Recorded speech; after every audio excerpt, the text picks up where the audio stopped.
Tem um texto bíblico lá no livro de Mateus, no capítulo de número 3, Mateus capítulo 3, versículo 13, Mateus 3,13. João Batista vai batizar Jesus. Aí eu pergunto para quem é da CCB, para o ancião, para o intelectual, para o filósofo, para o teólogo que nos assiste, para o erudito. Lá em João 3, versículo 13, lá em João 3,13, quando Jesus foi ser batizado por João Batista, batizou em nome de quem? Batizou em nome de quem? Foi eu te batizo, porque assim, é importante você compreender, Mateus 28, Jesus fala o seguinte: ide e fazei discípulos em todas as nações, batizando-as em nome do Pai, do Filho, ou seja, o seu próprio nome, e em nome do Espírito Santo. Né?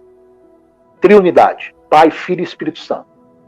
Os discípulos começam a pregar e avançam a igreja no primeiro século, e você vê em Atos, por exemplo, alguns textos que são textos, entre aspas, isolados, em que os discípulos batizam em nome de Cristo, em nome do Senhor Jesus, ou em nome de Jesus, como o episódio, por exemplo, em Atos capítulo 8, que o eunuco é batizado e não aparece lá no nome de quem que o eunuco foi batizado. O que algumas pessoas não conseguem compreender, irmão Josafá, é que o início da igreja, a ênfase era a pregação apostólica sob o nome e a divulgação do Cristo ressurreto. Haja vista que a história diz, e também a Bíblia diz, que quando Jesus ressuscitou no terceiro dia, e foi notório, foi divulgado, as escondidas ali tentaram abafar, inclusive os sacerdotes subornaram, os anciões subornaram os guardas para dizer, olha, fala que os discípulos vieram aqui, roubaram o seu corpo e levaram embora, para dizer que ele ressuscitou. E diz o texto que até os dias de hoje os judeus creem assim, que o corpo de Jesus foi roubado pelos discípulos, que ele não ressuscitou. Aí tem essa coisa toda em relação ao fim dos tempos, ao arrebatamento da igreja, a volta de Jesus, o anticristo, a Israel espera uma Machia, etc. e tal. Então está tudo vinculado a isso. Porque o judeu acredita que Jesus não ressuscitou, que os discípulos roubaram o seu corpo. Por quê? Porque alguém... Só para resumir. Mas, aí assim... Tá. Sim. Não, só para me concluir aqui o raciocínio da ideia. Veja bem. Então, assim, os discípulos batizavam no nome de Jesus. Ok? Tem texto lá em nome de Jesus, em nome do Senhor Jesus Cristo. Ok? Então a ênfase era a pregação do nome de Jesus. Era a divulgação do nome de Jesus. Só que a ordem que Jesus deu em Mateus 28 é para batizar no nome do Pai, do Filho e do Espírito Santo. Detalhe. É impossível uma pessoa ser batizada em águas. A palavra batizar, o batismo no grego é imersão, né, submergir. Só que não existe uma ordem, se pode ser imergir ou por aspersão. Por exemplo, alguém que está no hospital, inválido, à beira da morte, e chama o pastor. Pastor, eu quero batizar porque eu vou morrer. Você vai fazer batizar como? Colocar a pessoa no tanque de água e submergir ela? Não, pega uma aguinha e faz uma aspersão. Está batizado. Por quê? Porque o batismo, dentro do conceito bíblico do Novo Testamento, ele é simbólico. Teve um ancião, pastor. Eu coloquei até um vídeo. Não é para salvação. Não é para salvação. Eu vou explicar, não é para salvação. Leia comigo aí. Mas lá fala que é. Lá fala que é. Não. Esses dias agora, pastor, eu coloquei um vídeo. Eu coloquei um vídeo rapidinho. Rapidinho. Só concluir, Josafá. Marcos 16:16. Está escrito assim: quem crer e for batizado será salvo. Ali é quem crer. O verbo primeiro é crer. Quem crer e for. Não quer dizer que a ordem ali é batizar para ser salvo. Primeiro você crer, para depois você ser batizado. Então eu creio no Senhor Jesus Cristo, para depois eu ser batizado. Então quem me salva não é o batismo da Universal, da Mundial, da Assembleia de Deus, da CCB, da Guerra da Graça. Quem salva não é o batismo da presbiteriana, dos luteranos, dos anglicanos. Quem salva é o Senhor Jesus. Crer no Senhor Jesus. Mas como a congregação Sim. acredita que ela é especial, então tudo tá sempre num grau acima. Eu coloquei agora um vídeo esses dias, acho que foi semana passada, ou foi até essa semana, um pastor, um ancião contou um testemunho num culto de batismo, assim, que uma mulher, uma senhora, ela creu, mas ela estava muito ruim, ela ia quase morrer, e não deu tempo, ela morreu. Mas como ela não batizou, ela ia para o inferno. E aí ela ressuscitou de novo, conseguiram levar ela teve que ir até o lugar. Ali na vasca que criaram lá, levaram lá 200 balde d'água, que ele contou que é muita água, hein? 200 balde d'água, batizaram ela, aí depois ela morreu de novo. Aí ela morreu só. Meu Deus. Como é que... Dá para acreditar nesse testemunho, pastor? Você acredita que Deus ia falar assim, não, morreu sem batizar e não batizou na congregação, então ela não vai para o céu. Volta, dá a vida para ela de novo. Depois... Não, não, tem coisa que é absurda. É muito bizarro, é muito absurdo. Eu fico impressionado com algumas ideias que alguns isso aí é uma mentira brava, né, pastor? Não, mas isso é contado na tribuna. Eles dizem que isso é Deus que está fazendo. Outra coisa, pastor. O senhor não me respondeu. O tópico aqui em cima. O tópico aqui em cima é o seguinte: o senhor acredita mesmo que foi Deus que desceu lá na Basílica do Brás e falou para eles, gente, diz para o povo que quem não for batizado na CCB não vai para o céu. E vocês não devem reconhecer os outros evangélicos como irmão. Aqui ele falou que o Senhor nos guiou. Apesar que tá o Senhor aqui, não fala quem é esse Senhor, porque Senhor é uma palavra genérica. Mas você acredita, pastor, que isso aqui foi Deus que revelou para eles? Olha, Deus de Israel, de Isaac, Jacó? Não acredito. Não acredito. E isso é totalmente antibíblico, não tem exatidão, não tem nada de Bíblia. Mas então, que Senhor que foi esse, pastor? Eles foram guiados por alguém. É porque assim, o Senhor é singular, né? Existem vários, né? O Senhor é singular. Aí pode ser uma hipérbole, né? Que é uma força de linguagem. O Senhor revelou. E o pessoal na CCB tem o costume de pregar chorando, né? Para causar uma certa emoção, uma certa comoção. E eu tive algumas experiências em cultos da CCB. Quando eu acompanhava minha mãe, minha senhora mãe, eu ia lá e eu tive algumas experiências. Se der tempo, eu vou contar depois mais para frente. Só que assim, quando você estuda a CCB à luz das Escrituras e você não conhece a profundidade, a doutrina oral, por exemplo, da CCB, quando você não conhece de maneira enraizada mesmo a tradição, a doutrina, aquilo que é ensinado oralmente de irmão para irmão, como, por exemplo, rejeitar os irmãos da quadrangular, rejeitar os irmãos da Assembleia de Deus, rejeitar os irmãos da Igreja Batista, rejeitar os irmãos da Igreja Presbiteriana, rejeitar os irmãos da Igreja Universal, rejeitar os irmãos da Igreja Mundial, rejeitar os irmãos por causa do batismo. Porque o pastor não disse te batizo. Porque o pastor não disse te batizo. O pastor disse eu te batizo em nome do Pai, do Filho e do Espírito Santo. Lógico que ele tem que falar eu te batizo. Ele é o sacerdote responsável pelo batismo. João. Lá o trabalho que Deus deu pro homem, né, pastor? Lá em João 3, versículo 13, Jesus foi ser batizado pelo João Batista. João Batista reconhecia que Jesus era superior a ele. João Batista disse, eu preciso ser batizado por você, vem você a mim? Aí Jesus fala, convém cumprir a Escritura, faça, só faça. Então o batismo é importante, ok? Ele é importante, é uma ordenança bíblica, ok? Assim como a Santa Ceia, que não é anualmente. Quem é que disse que é anualmente? Ceia não é anualmente, porque a ceia fala do corpo e do sangue de Cristo.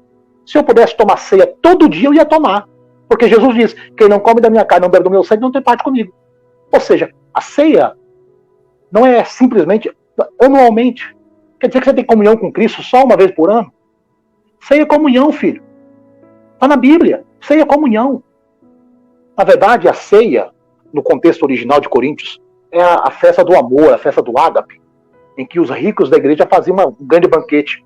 Aí Paulo diz, vamos organizar isso aqui, porque isso aqui é a celebração do corpo de Cristo, nós vamos aqui comer do pão, tomar o vinho, quem quiser comer, come em casa. Isso aqui é um tempo de comunhão com Deus. Então ceia não tem nenhum lugar na Bíblia que é anualmente. Não tem nenhum lugar da Bíblia que é anualmente. A ceia na nossa igreja é mensal. Por quê? Porque entendemos assim, temos que ter comunhão com Cristo. Se pudesse ter, era bom que fosse todo dia, porque é muito bom participar da ceia e ter comunhão com Cristo. Participar do seu corpo, participar do seu sangue, enfim.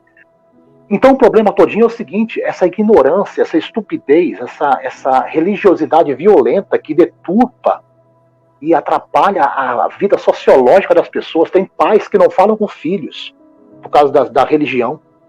Tem filhos que falam com os pais por causa da religião. Josafá, eu atendi aqui na nossa igreja uma mulher que veio da CCB. Ela estava pensando em se matar, em tirar a própria vida. Sabe por quê? Porque ela cometeu um deslize. Ela cometeu um deslize. Sabe o que falaram para ela? Você pecou para a morte. Para você não ter mais salvação. Aí eu lhe pergunto, que igreja evangélica é esta? Que bota e sentencia uma pessoa ao inferno? Você que está aí me assistindo, que diz, ó, o pastor agora... Querido, eu estou tentando ser ético. Tentando ser ético, ser educado. Sabe? Então, assim, eu trato com pessoas que vêm de lá. Pessoas frustradas, derrubadas, caídas. E sem falar que eles não evangelizam, não pregam, sabe? Tá cheio de drogados, gente perdida que nós vamos atrás para ajudar, para converter ao Evangelho de Cristo. Aí depois eles vêm convencer essa pessoa que a igreja que ela tá errada. Que evangelho é esse? Então, não tem nada a ver com igreja evangélica. Você olha o templo, você pensa que é igreja evangélica. Você vê os irmãos com a roupa, cabelo, você pensa que é igreja evangélica. Você vê eles cantando, você pensa que é... Mas não é. É um fardo, Josafá. Você sabe disso, que você é oriundo de lá, nasceu lá, viveu lá anos da sua vida. Imagine a mente de uma pessoa presa, enraizada numa religião, pensando que é cristã, que é evangélica, mas não é. Você sabe que se você... Pergunta, pastor, o que o senhor acha? Sim. O que o senhor acha de uma você está assistindo o batismo lá e você vê que as pessoas se levantam para batizar e em nenhum momento foi falado o nome de Jesus, em nenhum momento foi falado sobre o sacrifício dele na cruz, em nenhum momento foi falado que ele é o único caminho e a porta para entrar no céu. Simplesmente eles falam o evangelho lá é pregado assim, aqui não tem pastor, aqui não tem dízimo, aqui não tem isso. Eles falam muito de si. Você acha que essas pessoas se batizaram? Você acha que essas pessoas que se batizaram no evangelho de Jesus Cristo? Você acha que esse batismo valeu alguma coisa? Não, absolutamente não. Olha, eu recebo pessoas que vêm da congregação. Eu aceito o batismo deles. Eles vêm para cá. Mesmo sendo batismo quádruplo.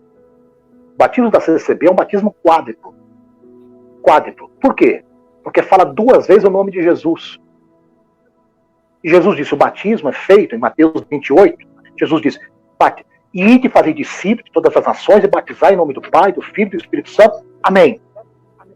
Ok? Na congregação é ter batizo em nome do Pai, ter batizo em nome do Senhor Jesus Cristo, em nome do Pai, em nome do Filho, em nome do Espírito Santo. Quantas vezes ele falou aí? 4. É uma paternidade, não é trindade, é paternidade. Mas ter batizo em nome do Bíblia, Senhor Jesus Cristo, nenhum lugar, é antibíblico. Você pode batizar em nome do Senhor Jesus? Apenas, pode, porque os discípulos faziam isso na igreja do primeiro século. Em Atos tem vários textos que falam sobre Jesus Cristo, mas não é questão de regra, não é questão de regra. Não, acabou, porque a ênfase era o crescimento da igreja, era a divulgação de Cristo. Não sei se os irmãos que estão aí nos comentários a ideia é a ênfase da igreja do primeiro século era divulgar Cristo. Mas a ordem é essa, para batizar em nome do Pai, do Filho e do Espírito Santo. Agora, batizar assim, por exemplo, Josafá, eu vou te batizar. Aí eu te batizo. Ó, ter batizo, não pode. Eu te batizo, não pode. Eu te batizo, não pode. Tá errado. Porque eu te batizo é o homem batizando, ok? Eles falam Tem que ser isso, assim, eles te falam batizo. Ó, eu sei, ó, te batizo em nome do Senhor Jesus, 1. Em nome do Pai, 2. Em nome do Filho, 3. Filho de novo, 2 vezes. Em nome do Espírito Santo, 4. O batismo numa quaternidade. Ou seja, é para batizar eles falam, mesmo. pastor, como o senhor fala, eu te batizo, lá é o homem. Aqui nós falamos te batizo, então é Deus quem batiza. Deus não. Não é Deus. Quem está batizando é o ser humano que está ali, vestido de sacerdote. Isso lá, é impossível. Aí assim, só uma pergunta. Eu queria... Não, é um absurdo. Eu queria perguntar, Josafá, que eu sei que tem ancião assistindo a gente. Tem cooperador, tem diácono, gente da CCB assistindo a gente. Eu pergunto para você que está aí, o CCBano, nos assistindo, criticando, excomungando, falando mal, fazendo uma cumba evangélica. Deixa eu te falar uma coisa. Em João 3, versículo 13, Jesus foi batizado por João Batista em nome de quem? Em nome de quem?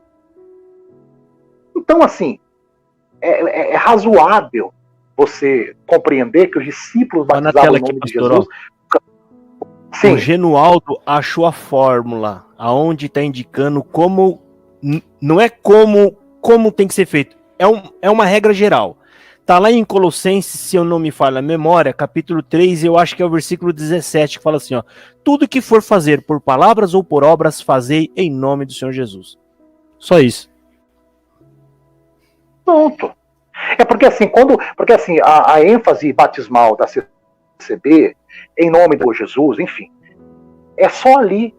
Saiu dali, eles não falam mais o nome de Jesus. Não falam mais. Parece Caifás. Caifás foi o sumo sacerdote que sentenciou Jesus à morte. Você sabia disso? Caifás perguntou para ele: Jesus, você é o Messias? Jesus olhou e falou assim: sou, tu dizes. Ele rasgou as vestes e disse: blasfêmia. Mandou bater nele, mandou chicotear ele, cuspiram nele, deram um murro nele, humilharam ele, porque ele assumiu que era o Messias, que era o Cristo. Rasgou as vestes. Existem palavras de Jesus no Novo Testamento, palavras do nosso Senhor e Salvador Jesus Cristo, palavras de Jesus no Novo Testamento, que incomodam religiosos. Por exemplo, Caifás, que era um sacerdote, anciões estavam ali, príncipes estavam ali, a cúpula da religião judaica estava ali. Eles ficaram terrivelmente perturbados, porque Jesus se assumiu como Cristo, como Messias, como Salvador. Então tem palavras no Novo Testamento que incomodam o religioso. Por exemplo, falar sobre dízimo para um CCBano. Você pegar Mateus 23 e provar, lendo o texto e indo nos originais, que Jesus não aboliu o dízimo. Dízimo é bíblico. Aí eles falam, não, o dízimo é da lei. Que lei? O dízimo é anterior à lei. Sabe? Lá em Gênesis 14, Abraão já dava o dízimo. Em Gênesis 28, Jacó disse: se Deus for comigo e me abençoar, de tudo darei o dízimo. E tem gente que fala: não, o dízimo é da lei. Não, Jesus aboliu o dízimo. Não. A Bíblia diz que o dízimo pertence a Deus. E o dízimo, tem gente que fala assim: dízimo não é dinheiro. Irmão, quem é que te falou que dízimo não é dinheiro? Aí assim, na congregação não pode falar sobre dízimo, é pecado falar sobre dízimo. Se você der o dízimo para algum pastor, você vai ser amaldiçoado. Eu vi um irmão esses dias pregando na internet, falando que quem paga o dízimo está dando dinheiro para Baal Mamon, Baal. Olha que loucura, sabe? Sem base bíblica, sem base nenhuma, sabe? Pastor, aqui tem uma pergunta aqui. O que tem de parecido na sua igreja com a congregação cristã no Brasil? Que no caso o irmão Marcos Zandolfo, ele fez a pergunta sobre doutrinas, né? Não. O que tem de parecido? É porque assim, as pessoas têm que compreender o seguinte, o que é... É porque assim, dentro da cabeça do CCBano, minha gente que está no canal do Josafá, presta atenção. Eu sei que você é da CCB, da Assembleia de Deus, da Batista, Madureira, do Belém, enfim, você é de diversas denominações evangélicas. Calma. Jesus morreu por você na cruz do Calvário, derramou o sangue dele por você. Você é salvo em Cristo Jesus, não em denominação. A igreja é importante como instituição para reunir o povo para servir a Deus, ok? Para ter comunhão. E, infelizmente, tem gente que não tem comunhão uns com os outros. Jesus disse, vocês todos são servos uns dos outros. Ninguém pode se gabar de ser mestre, de ser alguma coisa. Vocês todos são servos uns dos outros. São irmãos. Aí tem gente que se acha mais santo que o outro, Josafá. Se acha melhor do que o outro, mais importante do que o outro. Você sabe, Josafá, hoje eu tenho um carro para andar, graças a Deus. Mas eu andei muito a pé para a igreja. Sabe? Já preguei o evangelho debaixo de chuva. Já passei fome. Eu já passei fome. Eu já peguei comida em lixo. Sabe, eu fui um drogado. Uma época eu fui drogado. Uma época eu fiquei doente. Sabe? Quem é que me alcançou? Foi a igreja? Não. Quem me alcançou foi Jesus, através de um irmão, através de uma irmã. Foi um servo de Deus que foi lá, pregou para mim o evangelho, pregou para mim a graça de Deus, que não é a igreja CCB. A graça de Deus que é Cristo, que é a Bíblia, que é a palavra de Deus. Ok? Então, você que está aí na CCB, e você está oprimido, você está aí angustiado, porque você está vivendo, de repente você nem senta no banco dos irmãos mais, ou no banco das irmãs. Está sentado no fundo, no banco dos pecadores, lá no fundo. Sabe que tem um banco dos pecadores lá no fundo. Está excluído lá dentro do contexto da Irmandade. Que igreja é essa que sentencia as pessoas ao inferno? Sentencia as pessoas à morte? Mas sabe? Eles é um ficam, absurdo, pastor, é um absurdo. Essas pessoas persistem nesse sofrimento e debaixo dessa humilhação toda, porque acredita que lá é a graça, que se ele sair de lá e for para a sua ou para qualquer outra igreja, eles estão num lugar falso e eles vão para o inferno. E muitas das vezes a pessoa fica nesse lugar e os próprios filhos assistem o pai ali dentro, eles vão começando a crescer, vão começando a entender as coisas e percebe que o pai é jogado no fundo. E isso talvez cause até impactos psicológicos, até mesmo dentro da própria família, pastor. O que o senhor aconselha essas pessoas da congregação cristã no Brasil que assistem o culto do vitrô pro lado de fora, eles têm medo de se saudar ali dentro? Absurdo. É um absurdo. Dogmas e preceitos humanos sendo estabelecidos como regra de conduta e de fé e para salvação. Um absurdo. Porque isso gera não só um sofrimento, pastor. Isso não gera só um sofrimento em quem está nessa situação, como também gera um sentimento jactância em quem está lá dentro. Ou seja, eu não sou igual aquele. Por isso eles ficam sempre muito orgulhosos, né? Eles se gabam por não ter cometido, por não estar naquela situação, né? Isso aí não é ruim para todo mundo ali dentro, pastor? É horrível. Sabe o que é triste, irmão Josafá? A hipocrisia. A hipocrisia. Sabe? A falta de verdade, de Cristo ali, sabe? Tem pessoas, por exemplo, os templos da congregação que estão no Brasil aqui são a Denise Carvalho está falando, ó. Pior que é verdade, tem esse banco mesmo lá, lamentável. Tem o banco, eu sei, tem o banco. O que acontece? O contexto sociológico da igreja cristã em Atos, que é para ser vivida hoje, era uma igreja que praticava a piedade, praticava o amor ao próximo. Você vê que em Atos capítulo 4 e 5, os discípulos e discípulas que tinham dinheiro, condições financeiras e econômicas, eles dividiam com quem não tinha. Não é à toa que Ananias e Safira, lá em Atos capítulo 5, eles morreram diante dos apóstolos, porque mentiram, porque venderam a propriedade e não foram honestos com Deus, mentiram para o Espírito Santo. Deixa eu te explicar uma coisa. Pecado para a morte não é adultério. Pecado para a morte não é prostituição. Todo pecado tem consequência. O único pecado que não tem perdão é o pecado do Espírito Santo. Quando é que eu peco contra o Espírito Santo? Quando eu aponto para Jesus, como os sacerdotes apontaram, e diz assim, você expulsa os demônios ressuscita mortos, você faz a obra de Deus por Beelzebul. Aí Jesus diz, não, eu faço a obra de Deus pelo Espírito Santo. Aí ele diz, todo pecado será perdoado ao homem, mas a blasfêmia contra o Espírito Santo não tem perdão. Então tem gente enganada, redondamente enganada. Mas, pastor, sabe? o que o senhor me tem diz? Gente com casamento destruído. Tem gente destruída. Não tem. Tem famílias lá. O pastor, destruída. Eu vou te fazer uma pergunta e o senhor. Rapidinho. O senhor me fala se isso aqui é blasfêmia ou não. Sim, fala. Tá, Josafá, eu encontrei esses dias com o moço do Paraná, advogado, empresário, tem caminhões. Sabe o que ele fez? Ele chorou aqui, ó, no meu ombro. Ele disse, pastor, pelo amor de Deus, me ajuda.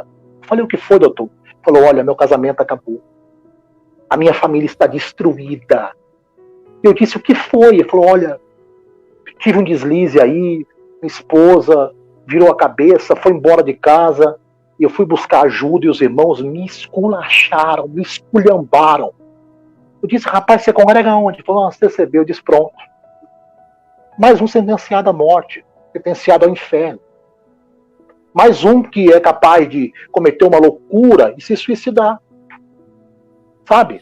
Mais um oprimido, mais alguém doente. Né? Que precisa... E detalhe, se você está assistindo a gente aí, você está assistindo a gente agora, e você pensa em dar cabo da sua vida, e você pensa em desistir de viver por causa da religião, porque você foi sentenciado à morte, não faça isso, porque é mentira. Não, é mentira. Jesus te ama, o sangue dele é poderoso para perdoar os seus pecados. Deixa eu dizer uma coisa, se você precisar de ajuda psicológica, emocional, clínica, não tenha medo nem vergonha de buscar ajuda, porque religião acaba com as pessoas. Religião e Jesus não combinam. Como assim, pastor? Quem é que matou Jesus? Foram os nossos pecados? Sim, mas foi a mando da religião. A religião matou Jesus. Você sabe que no ano de 1990, Josafá, no ano de 1990, um grupo de trabalhadores estavam trabalhando numa praça e construindo ali umas ruas em Jerusalém, na região de Jerusalém, e a máquina caiu num buraco, e eles foram lá para tirar a máquina, e era uma caverna, uma gruta, e essa caverna era um cemitério antigo. Isso foi descoberto no ano de 1990, no mês de novembro de 1990. E esse cemitério escondido ali, que os arqueólogos encontraram, que lá assim, quando eles acham um achado arqueológico, eles chamam a autoridade, aí já vem a autoridade para poder já mapear e já pesquisar, porque é uma terra muito especial, né, com feitos, histórias, enfim. Aí chamaram as autoridades, veio os arqueólogos e descobriram um cemitério. 12 urnas com ossos. Acharam lá. E uma dessas urnas pertencia a um cidadão sacerdote dos dias de Jesus. E o nome dele é o Yosef Bar Caifás. Sabe quem foi Yosef Bar Caifás? Caifás? É o José, filho de Caifás. Sabe quem é esse? Ui. O Yosef Bar Caifás? O cidadão sacerdote que mandou bater em Jesus, cuspir em Jesus, esmurrar Jesus e sentenciou ele à morte. Lá em Marcos capítulo 14. Você lê Marcos 14, está lá o Caifás. Quer ver? Vou te mostrar aqui. Olha que coisa tremenda. Olha só, Marcos 14. Você que está aí, irmão, quiser ler, lê aí comigo. Os irmãos aí. Marcos 14. Olha que tremendo isso aí. Marcos 14. Versículo 62. Olha o que diz. Tu és o Cristo, filho de Deus, do Deus bendito? Aí Jesus responde, eu sou. E vereis o Filho do Homem vindo com as nuvens do céu. Aqui, ó. Então o sumo sacerdote rasgou suas vestes e disse,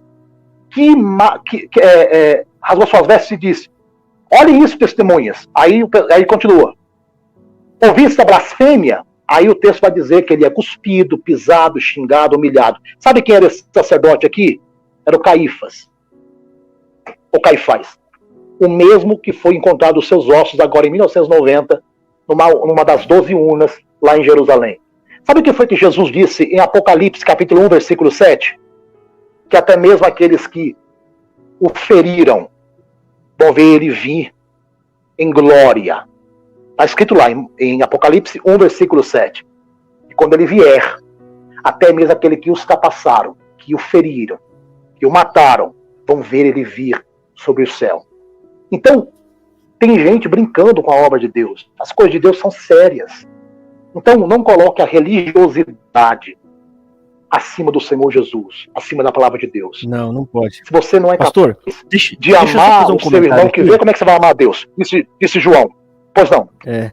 A Esther, ela está falando aqui. Eu acredito que se Jesus estivesse em corpo de carne, ele iria criticar as atitudes e doutrinas da CCB. Esther, deixa eu só te falar uma coisa. Hoje me fizeram um comentário no meu canal de um vídeo meu, onde eu tô falando de Jesus. Eu nem falei deles, nada. Eu tô falando sobre umas passagens bíblicas, nem falei da CCB. O camarada entrou lá no meu canal, um que me persegue muito aqui, que é da congregação, ele se diz zeloso de boas obras, ele falou que se me encontrar na rua, ele vai dar uma voadora nas minhas costas. Então, se Jesus estivesse aqui hoje, com certeza eles iam matar Jesus. Eles iam pegar em pedra para atacar Jesus. Eles não vão fazer isso aqui porque não pode. A lei não permite. Mas se a lei permitisse, eles já tinham me matado aqui. Se nós tivéssemos leis no país, porque eles têm um comportamento quase igual àqueles fundamentalistas islâmicos, sabe? Eles dão a vida, se precisar eles dão a vida, se precisar eles matam. Se o ancião redigir uma carta dizendo assim, ó, Deus revelou para nós que quem matar aqueles que criticam a obra de Deus, Deus vai abençoar. Eles fazem, porque são pessoas que não sabem o que estão fazendo. Pastor, agora eu quero te fazer uma pergunta sobre um comentário que você fez sobre a blasfêmia contra o Espírito Santo. Josafá, sim. Tá, Josafá, deixa eu falar uma coisinha importante. Aqueles irmãos que estão assistindo a gente agora, que é de qualquer denominação, mas em especial esses que estão da CCB, deixa eu dizer algo a vocês. Você nunca vai ver um pastor de qualquer denominação evangélica fora da CCB falar mal da CCB. A gente respeita a CCB. Respeita os membros, respeita os músicos, os anciões, respeita todo mundo. A gente não fala mal, não persegue, não denigre. A gente chama o pessoal da congregação que está no Brasil de igreja, de irmãos. Só que quando a gente vai estudar profundamente as doutrinas e a igreja em si, a gente vê que vocês odeiam os demais evangélicos. Gente, o que foi que o pessoal da Quadrangular fez para vocês? O que foi que o pessoal da Madureira fez para vocês? O que foi que o pessoal do Ministério do Belém fez para vocês? O que foi que os irmãos das demais igrejas fizeram para vocês? Nada. Vocês extremamente religiosos. Como você bem falou, se fosse lá no Oriente, eles pegariam em armas, sabe? Porque, enfim, é um absurdo.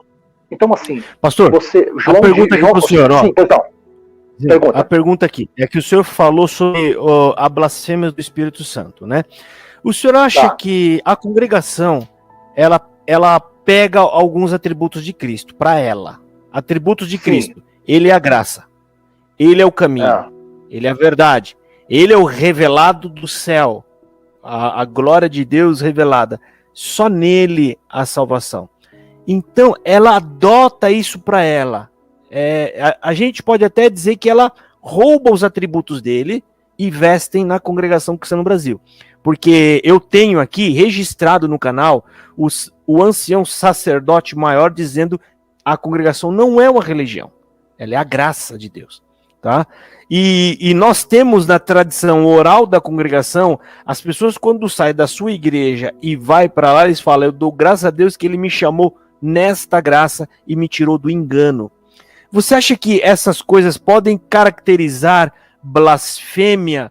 Porque foi o Espírito Santo quem fez todas essas obras, né, em Cristo, né, a de salvação, o caminho da verdade, né, a revelação do céu. Você acha que essas coisas podem caracterizar até mesmo uma afronta à obra de Cristo?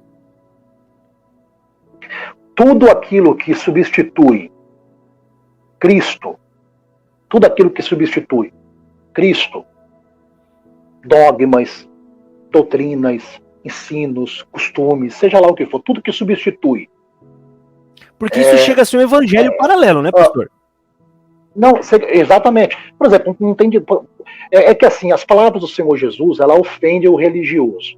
Você nunca vai ver um religioso se conformar com aquilo que Jesus fala.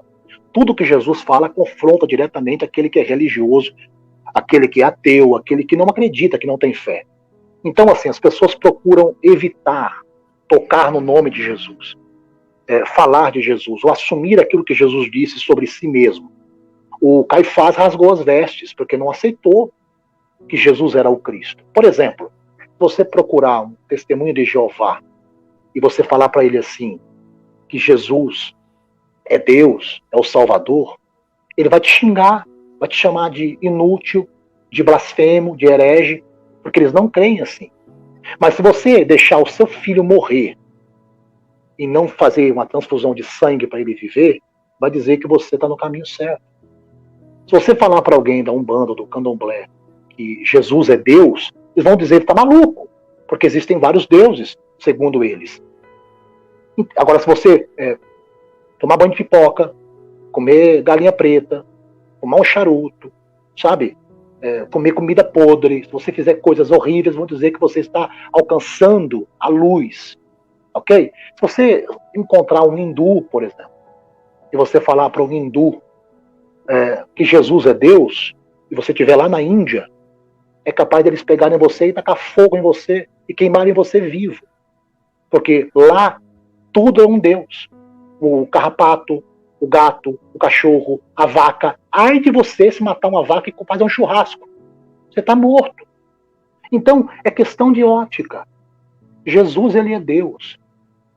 Jesus, ele é o Senhor. Quando eu tiro ele, ou eu pego esses atributos para mim e me coloco nessa posição, eu estou pecando. Isso é blasfêmia. Isso é pecado.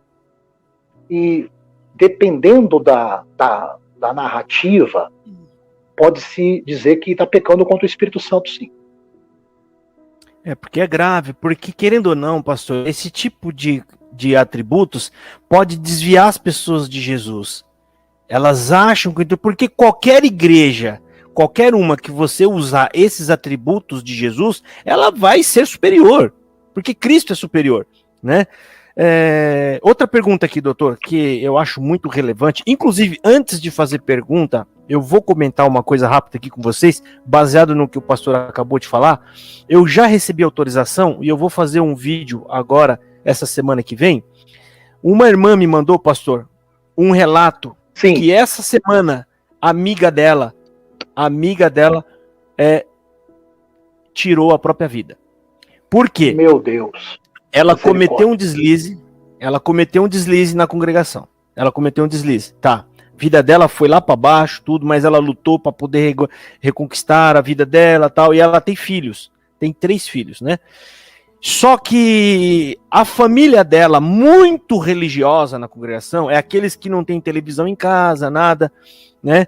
Eles desprezavam ela tentou voltar na igreja, as pessoas desprezavam, porque o desprezo começava em casa. Ela pedia pro pai levar ela na igreja, o pai falava que não, que tinha vergonha dela, porque ela tinha pecado de morte e não teria mais salvação para ela. Ela teve vários problemas psicológicos por causa disso, tomou muitos remédios fortes, até que um determinado dia chegaram dentro da casa dela e encontraram ela sem vida, porque a crença da igreja criou um ambiente insuportável para a pessoa viver dentro do próprio lar. Isso é só para mostrar, eu tô cheio desses relatos, carregado, de gente que viu o meu canal, pastor, e falou que eles iam se suicidar, e viu aqui palavra de esperança, foram assistindo, e estão libertos hoje, né? Gente de 30 anos lá, de 40 anos. Então, pastor, esses ensinamentos, tirando o atributo de Cristo e colocando numa igreja, ela acredita que lá é a própria salvação. De repente, aquilo que ela mais ama, chuta ela para fora. O senhor não acha que isso... Porque, ó, CACB, eu amo a CACB, ela é a minha salvação, ela é a graça. De repente, os anciões que eles consideram semideuses, são homens que recebem a luz de Deus na cabeça. Eles chamam ela lá no quartinho e falam: você pecou para a morte, fica sentado no banco da misericórdia, que eles chamam banco da misericórdia aquele lá, mas aqui você não tem mais salvação. E não, isso... é banco da misericórdia, mas não tem misericórdia nenhuma, porque você não pode mais entrar em comunhão com a igreja. Não, você não pode mais cear, você não pode mais ser músico, você não pode mais nada. É a misericórdia é aquilo, de né? Deus. O ancião aí disse esses dias aí que Deus perdoa, mas ele não. A igreja não. Exato. É o ancião presidente. É um absurdo. É o ancião presidente. É um absurdo. Então, Deus assim, como perdoa, é que pode? mas nós não. Como é que pode? Deus enviou seu filho Jesus, ele morreu na cruz do Calvário, derramou o seu sangue, ressuscitou ao terceiro dia. Mas existe alguma passagem bíblica, pastor, mesmo que longe, passando de longe, assim, para a gente achar que dentro eles olhou lá e interpretou errado de falar, Deus não, perdoa, mas nós não. Não, absurdo. Um absurdo. Não, Deus perdoa. Então, se Deus perdoa, nós não podemos perdoar? Absurdo. A gente tem que. Se Deus perdoa, nós perdoamos. É isso que eu achei estranho na própria frase dele. O próprio Jesus disse, então, né? Então os discípulos perguntaram assim. A frase dele tá estranha, né? Tá estranha. É no mínimo irrelevante. Dúbia, é né? Antibíblica. É dúbia. No mínimo é irrelevante, é antibíblica. É ceticismo. Não tem nada a ver. Você oculta o ego. A Deus perdoa, mas eu não. Quem é você para não perdoar? Quem é você para não perdoar? Lá em João capítulo 8, é típico de religioso, é típico de ancião mesmo, religioso, oriundo do judaísmo, essa visão de igreja. Porque lá em João capítulo 8, os sacerdotes levaram a moça a pegar adultério e disseram, a lei manda tacar pedra. E você o que fala? Ele diz, quem não tem pecado entre vocês é que dá a primeira pedra.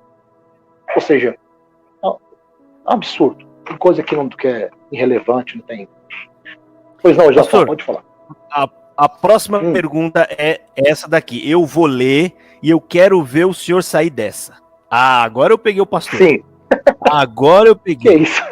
Não, agora eu quero ver ele sair dessa aqui. Eu vou ler o texto, que é só um verso bíblico, e eu vou falar o que é ensinado lá. Ó, tá falando em 2 Coríntios, no capítulo 3, no verso 6, assim, ó. O qual nos fez também capazes de ser ministro de um novo testamento, não da letra, mas do Espírito, porque a letra mata e o Espírito vivifica. Lá eles leem essa parte e fala que não pode ler a Bíblia, porque a letra mata. E eles têm a revelação de Deus quentinha, que é o pão quentinho. Eles têm a revelação de Deus que é dada na hora, então lá é Espírito. Você, quando prepara a pregação e vai, pastor, você está levando o pão amanhecido, que é o pão mofado. Eu quero ver o senhor escapar dessa, pastor. Porque aqui está falando que a letra mata. Eu tô lendo, pastor. Eu tô lendo. A letra aqui, mata, né? Uhum, a letra mata. Porque eles fazem assim. Eles fazem. Está escrito aqui, ó. 2 Coríntios, capítulo 3, versículo 6. A letra mata e o Espírito vivifica. Certo. Ok. O que acontece? Quando o apóstolo São Paulo escreve aos Coríntios e fala sobre esse episódio que a letra mata, mas o Espírito aqui vivifica, a gente tem que ver o contexto. O apóstolo Paulo escreveu... vou explicar. O apóstolo Paulo escreveu não 2 cartas a Coríntios. Paulo escreveu 3. 3, aqui meu dedo, 3. Paulo não escreveu 2 cartas aos Coríntios. Paulo escreveu 3. Quando você vai ler o contexto histórico de Corinto, tem um montão de bobagem, de enganação, de mentira que as pessoas contam por aí. Então você tem que ter calma, tem que pesquisar, ver se realmente é sério e se realmente é confiável aquela informação que você recebe. Então, Paulo, quando escreveu aos Coríntios, na primeira carta, no cânon bíblico, capítulo 5, versículo 9, Paulo fala assim, eu já escrevi a vocês em carta. 1 Coríntios 5, versículo 9. Ou seja, Paulo não escreveu 1 e 2 Coríntios, ele escreveu uma carta anterior que foi extraviada, que foi perdida, não se sabe onde foi parar. Então Paulo escreveu 3 cartas. Uma primeira que sumiu, que se extraviou, uma segunda e uma terceira. Mas nós só temos só as 2. A 1 e 2 Coríntios. Então, resumindo, Coríntios é uma cidade na Grécia Antiga, e você sabe que o povo grego era um povo que gostava do culto a si próprio. as próprias mitologias e contos de pseudos-deuses gregos bonitos e belos, como Hércules e Poseidon e aquela coisa toda. Então, sempre existiu na Grécia Antiga esse culto à imagem pessoal. E a questão da filosofia, a questão do conhecimento. E Paulo trata também ali não só com os gregos, mas também com a questão dos povos gentios, povos de outras etnias. Porque Corinto era uma cidade portuária e recebia ali pessoas do mundo inteiro. Era uma região de comércio. Então, passava-se ali muita gente. Não só em relação a essa questão da palavra, da letra que mata, mas que o espírito vivifica, é porque você não pode levar tudo a ferro e fogo. Tinha os crentes lá na igreja de Corinto que eram perturbados. Eles queriam dividir a igreja em grupos. Eu sou de Paulo, eu sou de Pedro, eu sou de Cefas, e assim por diante. Aí eu fui batizado por Paulo. Não, eu fui por Pedro, eu fui por ele, eu fui por aquele. Então tinha uma discussão. E tinha uns que se sentiam mais religiosos, mais espirituais do que o outro. A letra mata no sentido de você ser apenas um cristão baseado na palavra, ou um cristão baseado apenas no contexto literal. Mas aqui, pastor, ele não está fazendo, ele não tá fazendo referência ao Velho Testamento, porque olha só, no próprio texto, não, também, ele cita os testamentos, porque o velho, que nem Paulo fala lá em Romanos, ele me traz o conhecimento do pecado. Por isso ele me faz. A questão da lei, no caso, eu abundo em pecado e a graça vem superabunda em mim. Porque aqui ele está falando isso aqui, ó, no qual nos fez também capazes de ser ministro de um novo testamento, não da letra. Então aqui ele está falando dos dois testamentos. Isso, o que acontece? Paulo está falando na verdade aí, aqui não estava explicando o contexto histórico. Paulo está falando na verdade aí sobre a questão de crentes que eram judeus ligados à lei de Moisés, ok? E que Cristo os transportou para uma lei espiritual, para um tempo espiritual, para um tempo da graça, do Espírito Santo. Ou seja, aí em Corinto, inclusive tem um outro assunto que é ligado à CCB. Aí em Coríntios 11, fala sobre o véu. Sim. Eu não sei se você vai perguntar sobre o véu para mim, mas a questão do véu é muito importante e ela é singular dentro do contexto do CCBano, que eles não podem cultuar sem ter o véu, as irmãs no caso, né? E, enfim, é muito difícil você pegar um único texto isolado e colocar ele como base para a doutrina de uma igreja cristã, de uma igreja evangélica, assim por diante. A letra mata no sentido de você viver a ferro e fogo. Cristo, a gente vive na graça, um tempo maravilhoso com o Espírito Santo, enfim, comunhão com os irmãos e assim por diante. O que mata, na verdade, dentro do contexto atual hoje das igrejas, especialmente da CCB, é essa ignorância, essa bizarrice, sabe, religiosa que tem. Você sabe que eu encontrei com um rapaz um tempo atrás? E esse rapaz, ele era músico da CCB, e ele estava no campo de futebol, jogando futebol. E ele disse: pastor, pelo amor de Deus, não fala para ninguém que eu estou aqui. E eu conheci os irmãos da congregação, ancião, cooperador, diácono, músicos, uma amizade com o pessoal, porteiro, enfim. Não comenta com ninguém. Fala: olha, eu vou falar pro Zezinho que você está no campo de futebol, você vai para aquele banco do fundo lá, então vai ver o culto pela janela. Ele disse: pastor, pelo amor de Deus, então tem coisa, Josafá, que é só o Senhor Jesus para nos ajudar. Não, é muita coisinha, pastor. Pastor, agora uma pergunta aqui forte. Eu tenho que usar aqui as passagens que eles usam para falar, para maldizer, na verdade, tudo vocês, bem, né? Tudo bem. Aqui eles falam o seguinte: vocês são errados. Perdão, Josafá. Perdão. Deixa eu só terminar aqui rapidinho. A letra mata, o Espírito vivifica. Eu não posso usar esse texto para dar a base que eu não devo estudar a Bíblia, que eu não devo ler, que eu não devo estudar, que eu não devo me preparar intelectualmente. Gente, a gente tem que ser instruído, tem que estudar. tem que ter conhecimentos gerais. Você tem que conhecer. Paulo falava 5 idiomas. Paulo estudou mais de 10 anos. O nível intelectual de Paulo era de um bacharel em direito, hoje. Então, esse negócio de que letra mata, espírito vivifica, e aí você coloca isso como base doutrinária e teológica para pregar nos púlpitos aí da CCB. Você não prega a Bíblia. Josafá, eu vou contar rapidinho uma experiência que eu tive alguns anos atrás, quando eu fui num culto da CCB, a convite da minha mãe. Eu entrei na igreja, sentei no banco na parte dos irmãos. A minha mãe correu no cantinho das irmãs, sentou, colocou o véuzinho e ficou lá quietinho. Eu fiquei sentado lá com os irmãos. Veio um irmão, me deu um beijo no rosto, o ósculo santo. Eu disse, irmão, me beija lá fora também, na farmácia, no açougue, no mercado, na rua, já que é mandamento. Tem que fazer isso em qualquer lugar, não é só dentro da igreja. Ele ficou assim. Aí eu sentei e estou lá cultuando. Aí o ancião que ia pregar naquela central disse assim, com quem está a palavra? Com quem está a palavra? A palavra está comigo. Aí ele começou a pregar e disse, o Senhor mandou a palavra. E eu fiquei sentado, né? Tomara que seja boa a palavra. O Senhor mandou a palavra. Olha só, a letra mata e o Espírito vivifica. Deus mandou a palavra em Malaquias 3. Eu disse, pronto. Vai pregar sobre o dízimo. Malaquias 3, versículo 10. Sabe o que ele fez? Josafá, Malaquias 3 tem 18 versículos. Ele pregou do 1 até o 9. Do 9 ele pulou para o 11. Do 11 ele foi até o 18. Aí acabou o culto. Eu perguntei para minha mãe assim, mãe, você viu que ele não pregou o versículo 10 do capítulo 3 de Malaquias? Minha mãe disse, é mesmo, filho, fala sobre o dízimo, ele não pregou. Tem cabimento uma coisa dessa?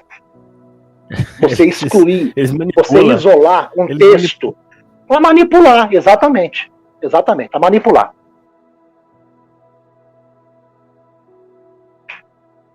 Vamos lá, meu amigo, estou à disposição. Bom, pastor, agora a pergunta aqui, sim, a outra. Eles falam, pastor recebe salário, nós não. Então eles são enganadores. Como é que você explica essa, pastor, para nós? Não, como assim? Pastor recebe... Vem aqui, filhinha, dá tchau pro irmão José. Eles são contra, eles falam que o pastor recebe salário, então eles... Oi, filhão, tudo bom? É minha filhinha, Sara. Qual que é o nome dela? Qual que é o nome dela? É que eu só tô vendo o bolinho pra cima, assim. Ah, é a Sara, olha aqui, aqui é a Sara. É a Sara. A Sara. Você já sabe a história da Sara, Sarinha? Já sabe? Sabe. Sabe. Você sabe o que significa Sara? Não sei, É mãe de todos. Eu não sei. A mãe de Princesa. Todos, é verdade. Abraão, pai de todos, assim por diante. Vamos lá.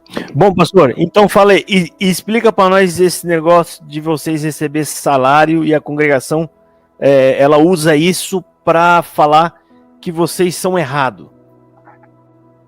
Não, em primeiro lugar, pastor não recebe salário. Pastor recebe ajuda de custo. Assim como os anciões e cooperadores da congregação que estão no Brasil. Os anciões recebem ajuda de custo. Eles recebem ajuda de custo também. Então, eu sei, eu tenho amigo ancião. E a gente briga bastante. Eu tento ensinar, mas é difícil. A cabeça é dura, mas uma hora a gente vai conseguir chamar para nossa graça. Eu tô brincando, tá, gente? Nossa graça. Você vai usar o mesmo termo que eles. O mesmo termo, meu Deus do céu, é um absurdo. Bom, agora, pastor, então, assim, só para fechar o assunto da questão financeira e salário, em nenhum lugar da Bíblia, a Bíblia condena a questão de pastor ter salário ou receber ajuda. Em nenhum lugar da Bíblia. O próprio apóstolo São Paulo era ajudado pelos irmãos e pelas igrejas, quando ele passava, ok? Ele era ajudado. Porque Paulo era trabalhava com tendas, né? E depois ele teve que parar com a profissão, com o trabalho dele, para poder se dedicar 100% integralmente à obra de Deus. E a obra de Deus requer despesas, tem gastos, tem compromissos, enfim. Então, é necessário essa ajuda. Em nenhum lugar da Bíblia, a Bíblia condena pastor ter salário ou ter ajuda de custo. Ancião tem ajuda de custo e pastor também tem ajuda de custo. Isso é normal, a gente não vê como pecado, como erro, enfim, tá bom? A gente concorda pelo menos nisso. Não, é pesaroso, né? Tem que ter uma ajuda mesmo, porque tá ali à disposição, tem que ir para lá e para cá. Mas eles falam que vocês estão enganando as pessoas, que vocês. Aí eles usam lá o texto de Evangelho João 10, que vocês vieram para enganar eles. Né? Eles falam aqui é a graça verdadeira, Não. lá é do homem. Lá o homem explora a lã das ovelhas e tal, e blá blá blá, e fala aquela coisa toda. Ah, não, só para concluir então, eu vou pegar pesado agora. Na congregação que está no Brasil, na CCB, não sobra dízimo, que é máser, a 10ª parte. Eles dizem que é errado, que é antibíblico. Pagar dízimo é pagar dízimo para Baal, Mamon, é maldição e que não sei o quê. Mas, biblicamente falando, a gente tem que dar o dízimo. Por quê? Porque o dízimo ele é usado na obra de Deus. Os pastores precisam pregar o evangelho. Sabe, expansão de igreja, obra missionária, trabalho social, trabalho pedagógico, que tem tanta coisa para fazer, tudo precisa de dinheiro. Então, dízimo e oferta é bíblico, não tem como sair dessa. Está no Antigo Testamento, está no Novo Testamento, o dízimo está na lei, está antes da lei, está na graça, e assim por diante. É bíblico. Só que assim, no Novo Testamento você não encontra um texto que se refira direto. Eu estou falando aqui como se eu estivesse dando aula, tá? No Novo Testamento, os 27 livros do Novo Testamento, do cano do Novo Testamento, você não vai encontrar diretamente assim, alguém dizendo, dê o dízimo. Jesus, Paulo, Pedro, enfim, dê o dízimo. Mas existem textos que se entende que era o dízimo. Por exemplo, em Atos capítulo 5, Ananias e Safira morrem. Por quê? Porque mentiram em relação ao dinheiro. E o dinheiro era para quê? Era depositado o dinheiro aos pés dos apóstolos. Eles faziam o que com o dinheiro? A obra de Deus. A obra de Deus. Paulo fala sobre isso em Coríntios. Cada um contribua, segundo propôs no seu coração. Não com tristeza ou por necessidade. Deus ama quem dá com alegria. Então, a questão... Mateus 23, Jesus falava que os fariseus davam um dízimo doendo do cominho e da hortelã. Jesus diz, fazei isso. Ou seja, deem o dízimo. E não negligencie as outras coisas. Porque também não convém você ser dizimista, não amar o seu irmão, ser dizimista e não ser fiel, ser dizimista e não fazer a obra de Deus com retidão. Enfim, então são pequenos princípios. Quem conhece sabe do que eu estou falando. Então não tem dízimo abolido, não é pecado dar dízimo, não é pecado dar oferta, ajude, porque a igreja precisa, seja na congregação, seja na Assembleia de Deus, seja na Rebanho Church, onde for, dizime, oferta, ajude, porque a igreja precisa. Eu vou te falar uma coisa, diabo não fecha igreja. Jesus disse em Mateus 16, que as portas do inferno não prevalecerão contra a igreja. Tá? E essa igreja não é a CCB não, tá? A igreja universal, a igreja de Deus, ok? No corpo de Cristo, de vários crentes, de várias etnias, de vários povos no mundo inteiro, ok? Não. A palavra igreja ali é eclesia, é um povo chamado para fora, alguém que sai das trevas e vem para a luz. Então o povo de Deus é a igreja. Isso sem placa denominacional. Jesus disse, as portas do inferno não prevalecerão contra a minha igreja, ok? Então assim, quem fecha a igreja não é o diabo. Quem fecha a igreja é crente que não dizima, crente que não oferta, crente que não ajuda, que não entrega, que não se doa, que não é voluntário. Eu vou falar rasgado aqui. A CCB tem os porteiros, tá? Que ficam com um paletó cheio de bolso, escondido, para pegar as ofertas dos irmãos. Tem ou não tem? Tem ou não tem? Não cobra dízimo e fala que é errado cobrar dízimo. Mas explora um montão de gente pobre, humilde, pedindo terreno,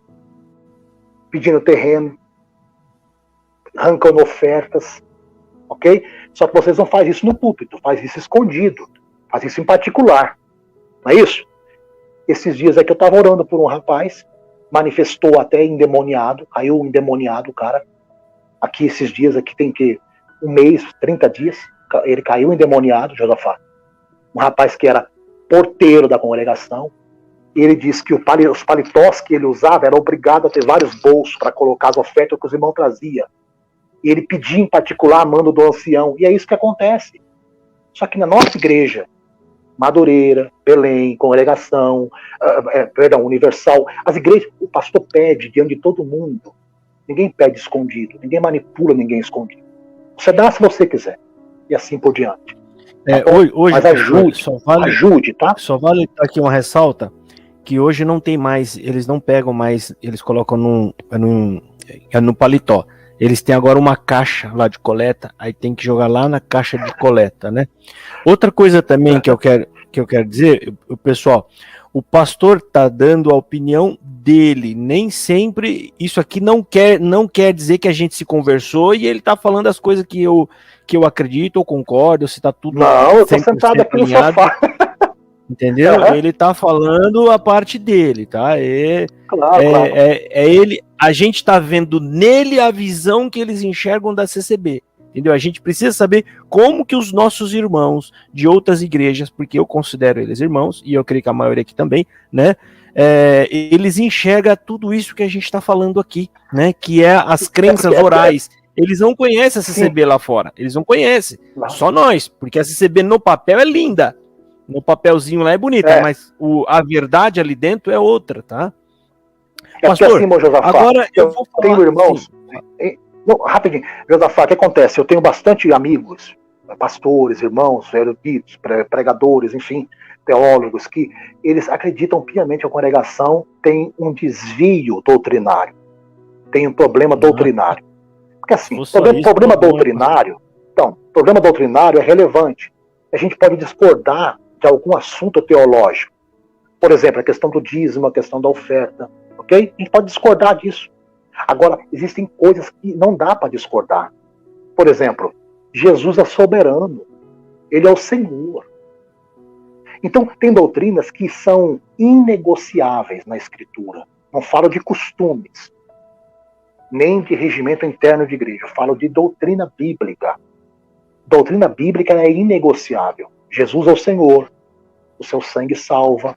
A Bíblia inteira, ela é divina, inspirada por Deus. Ok? Então, o Espírito Santo... Enfim, tem coisas que não dá para negociar. A gente pode discordar em algum ponto doutrinário, em algum ponto teológico. Agora, em relação à Bíblia, que o que a palavra de Deus diz, não tem como a gente discordar. Não, sim, tem coisas que não tem como. Outras coisas até a gente até discorda. Eu não concordo com tudo que o pastor está falando. Algumas coisas sim, outras coisas não, porque eu tenho a minha visão teológica. Mas isso, pessoal, não é nada de você interpretar, perto, né? Então, não é nada perto do que dizer que uma denominação é a graça de Deus, ou que Deus perdoa e nós não, entendeu? Essa parte já é muito mais pesada. Pastor, eu vou ler algumas frases aqui, que são frases de pregações dos anciões, chamado os anciões presidentes, que são os 10, considerado como se fosse como é que eu posso dizer? Os apóstolos, né? Eles são praticamente os apóstolos, tá? E eles pregaram isso que eu vou falar aqui para você agora, na tribuna do Braz, em culto mundial. Tá o mundo inteiro assistindo, chega a dar 200 mil pessoas assistindo um culto, 300 mil, é muita gente. Então, eu vou ler para você e aí depois eu quero que o senhor me faça um comentário rápido de uma frase ou duas. Eu falo, o senhor faz um comentário. Eu falo a outra, o senhor faz um comentário. Aí quando acabar, o senhor aborda tudo se quiser, tá? Primeira frase. Deus pode até perdoar, nós não. Heresia. Um comentário rápido. Deus perdoa todos. Isso. Segundo, a CCB não é uma igreja qualquer, é a graça de Deus. Heresia, Jesus é graça de Deus. Terceira, sua vida não vai para frente, é porque você não tem Cristo. Isso é heresia. Uma vez que você entrega a sua vida para o Senhor Jesus, toda a maldição é quebrada, e enfim, você passa a ter uma vida abundante e abençoada. Depende do ponto de vista de cada um, mas é assim que funciona. A outra, é bom e prazeroso pregar bênçãos terrenas porque vocês se alegram com isso. Mateus 6, versículo 33, Jesus disse, buscai em primeiro lugar o reino de Deus e a sua justiça. E as demais coisas vos serão acrescentadas. Você confia no Senhor Jesus, né? Confia em Deus. Né? E a última, para nós fechar aqui, eu não posso dizer se é mais leve ou mais pesado, ou mais grave. O ancião presidente disse: Jesus ainda não reina. Jesus ainda não entrou no céu. Quando Jesus começa a pregar o evangelho, apresentado pelos 4 evangelistas, Mateus, Marcos, Lucas e João, a primeira palavra que Jesus começou a pregar foi essa: o reino de Deus é chegado até vocês. Ou seja, Jesus reina. Ele reina. Ele disse em João 6 para os sacerdotes lá do templo, os religiosos, que ele existe desde antes de Abraão. Ele reina. Ele é Senhor. Mas o Marsola falou que ele não reina ainda. E aí chamaram a atenção dele, ele voltou no outro culto seguinte e ele não pediu desculpa, ele não se consertou. Ele acrescentou, falou umas coisas lá que a gente nem lembra, ficou por isso mesmo. Então, pastor, baseado nessas frases, nesses pontos de crenças e documentos que está aqui, responde aqui para nós, o senhor considera a congregação o quê? Olha, é o que eu disse há pouco, né? Quando você passa em frente a uma CCB e você vê o templo, a estrutura, a pintura, os jardins, os instrumentos, as irmãs ali com o véuzinho, o ancião, o cooperador ou o diácono pregando com voz chorosa, emocionante, e você não conhece profundo a doutrina, os dogmas, a pregação verbal, que a pregação para eles não é a Bíblia. O que vale é a pregação verbal, a letra mata, né? A pregação verbal é o espírito, é que vivifica, na cabeça deles é isso. Então, resumindo, eu tenho amigos, colegas, que são teólogos, eruditos, e eles não conhecem a verdade profunda dessa denominação, que é conhecida como evangélica, como cristã. É uma seita. A congregação cristã no Brasil é uma seita. Tem muitos irmãos honestos, íntegros, pessoas de bem, que amam a Jesus, que servem a Deus lá. A minha mãe serviu 50 anos a Deus na congregação. Uma serva de Deus abençoada, cheia do Espírito Santo, lia a Bíblia, cantava hinos, sabe? Uma bênção. E tem pessoas sinceras lá dentro. Tem gente honesta lá dentro. Só que, infelizmente, o conceito doutrinário, pedagógico, cristão, que está ali, não é fundamentado nas escrituras sagradas. Eles desprezam a palavra de Deus, desprezam a Bíblia, diz que é errado você ler a Bíblia, conhecer a Bíblia, a letra mata, que não sei o quê. Eles desprezam totalmente os demais irmãos de outras denominações, desprezam o dízimo, esculacham o dízimo como se não fosse bíblico. Porque assim, você pode divergir da minha opinião, da doutrina da nossa igreja, que nós ensinamos ali, é a Bíblia. A gente estuda o contexto histórico, o texto, a gente não vai fazer nada que está fora da Bíblia. Então não é heresia. Agora você acrescentar ou tirar, aí que está a heresia. Porque a heresia nada mais é do que você acrescentar a Bíblia ou você tirar da Bíblia. E você divinizar, por exemplo, o templo. Gente, é um absurdo. Então pastor, tem coisa que é totalmente antibíblica e do meu ponto de vista é seita. Sim. Não, eu não tem como, né? Não isso aqui é um resumo geral. Não tem como. Agora eu vou fazer com que o senhor sinta um pouquinho só tá, do que é você estar no meio da CCB e você tentar falar a verdade, né? Você não está mentindo, você não está enganando, você está abrindo a Bíblia para eles ir lendo. O retorno que nós temos é esse aqui, ó. Eu vou ler o comentário de um irmão da CCB que está aqui assistindo e ele escreveu isso aqui para o senhor, ó. Você não tem moral de falar isso. Ele está julgando a sua idoneidade moral sem nem te conhecer, né? Ou seja, ele quer fazer um ataque de qualquer jeito, ele precisa atacar a sua moral. Porque porque ele não sabe, ele não sabe aonde Jesus me buscou, né? E aí, pois não.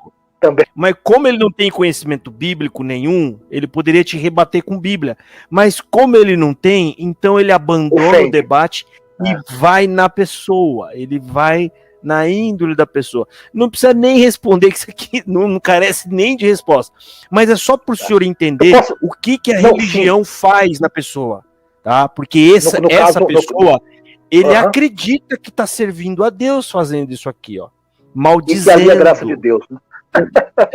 Dando mau testemunho. Aliás, dando falso testemunho. Ele está dando um falso testemunho do Senhor. Como assim? Porque é claro que ele não te conhece. Então ele está falando algo sem nem saber. Isso é pecado. Então, quando a pessoa não se importa em pecar para defender uma religião, isso não conota um sinal muito grave, ou seja, ele não está muito fora da rota? Ele não pode parar no inferno fazendo isso, pastor? Totalmente fora da casinha. Totalmente fora da casinha. Vamos receitar para ele um diazepam, um Gardnerol, alguma coisa forte para ele começar a ter juízo. Porque assim, o problema todo, irmão Josafá, é que os seitários, que seitários não é os irmãos da Assembleia de Deus, seitários não é os irmãos da Madureira, seitários não é os irmãos da Universal, seitários, os irmãos que têm fé em Cristo, que creem no Evangelho, creem nas doutrinas principais da Bíblia. Os seitários, aqueles que defendem uma seita, um grupo de pessoas fechado, organizado, os seitários, uma seita, haja vista que a palavra seita, ela vem do grego, heresia, enfim. Teve um caso, não sei se você vai lembrar, Josafá, muito triste, um episódio terrível, no ano de 1997. 1997. Um grupo de irmãos, de pessoas, de uma denominação que se dizia cristã. Os Estados Unidos, ou não? Nos Estados Unidos. Ano de 1997, 39 pessoas cometeram suicídio. Olha que loucura. 1997, 39 pessoas cometeram suicídio. Essas pessoas cometeram suicídios e elas eram ligadas a uma igreja, uma denominação, Josafá, que se chamava Avens Gate, que é portão do céu. Eles ensinavam lá que havia uma nave espacial cheia de luzes e iam levar eles para uma dimensão no universo e eles iam ter vida eterna para sempre. Imagina você viver dentro de uma seita, dentro de uma instituição que manipula a tua mente, manipula os seus sentidos, que faz de você um boneco marionete. Você fica preso ali, escravo daquilo ali. 39 pessoas morreram em 97, seguindo uma seita. Portões do céu, acreditaram naquilo ali. Mas hoje na CCB, pastor, eles só não tiram a vida ao mesmo tempo. É casos que acontecem aqui, uma tira a vida aqui, o outro tira a vida lá. Então tem o mesmo peso do que uma seita, pode se dizer satânica essa aí, né? Que tirou a vida das pessoas, enganando elas. Não exatamente. Exatamente. Só que assim, quando você pega um irmão, por exemplo, que cometeu um adultério, pega um irmão, por exemplo, que cometeu prostituição, um casal de namorados, de jovens, que tiveram uma relação ali sexual, aí ele vai lá falar com o ancião, que é o pastor dele, dizer, olha, eu cometi esse deslize, me ajuda, me orienta, você é meu pastor. Ele fala, ó, vai lá para fora e assiste o culto da janela. Vai lá no fundo e fica no banco dos pecadores, porque você cometeu pecado de morte. Isso é heresia. Isso é heresia, papel de seita. Isso é heresia. É igual o judaísmo. Tem um montão de evangélicos se convertendo ao judaísmo. Ou um montão de igrejas evangélicas, pseudo-evangélicas, que estão se judaizando, trazendo para dentro das igrejas a mística, a cultura, as tradições judaicas. Ok?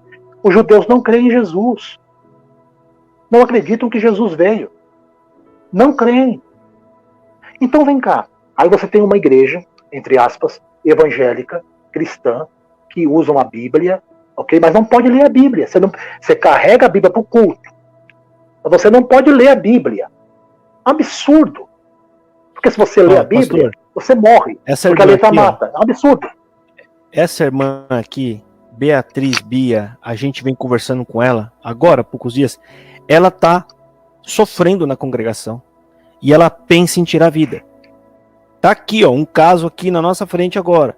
Ela só não fez isso ainda porque encontrou a gente e ela vem conversando, a gente vem mostrando, a gente vem... Porque enquanto a pessoa tiver na mente dela que a congregação é a graça, é isso que dá força para esse sentimento. Então, quando a gente conseguir desmistificar que lá não é a graça, ela vai entender que o pecado dela não foi um pecado contra Deus, não foi um pecado imperdoável, como eles ensinam lá. Essa irmã está tomando remédios fortes, ela participa dos cultos virtuais que a gente faz, e aos poucos ela está melhorando, mas ainda de quando em quando ela sente esse desejo, e por conta dela acreditar que ela pecou de morte. Isso é crime, Josafá, isso é crime. Se você pegar todas as pessoas que são exploradas por denominações, eu acredito isso aqui vai, via de regra, isso aqui vai para via de regra para quem é explorado financeiramente, ok? O dízimo, o 13º, fazendo votos absurdos, pastores prometendo enriquecimento, vida financeira, vida próspera, em nome da Bíblia. Mas pera lá, eu concordo que a Bíblia fala sobre dízimo e oferta, mas não concordo com a exploração. Eu concordo que a Bíblia fala sobre você dizimar, você ofertar, você ajudar a obra de Deus, por amor, mas não concordo com a exploração. Tem um montão de pastor aí que não vale nada. Um montão de evangélicos aí que não prestam, são bandidos, são ladrões. Assim como tem gente na congregação que é agiota. Eu conheço um montão de gente na congregação que mexe com agiotagem. São pilantras, bandidos, tem terrenos aí invadidos, onde construíram igrejas, tem irmãos aí que foram enganados. O pai dessa irmã?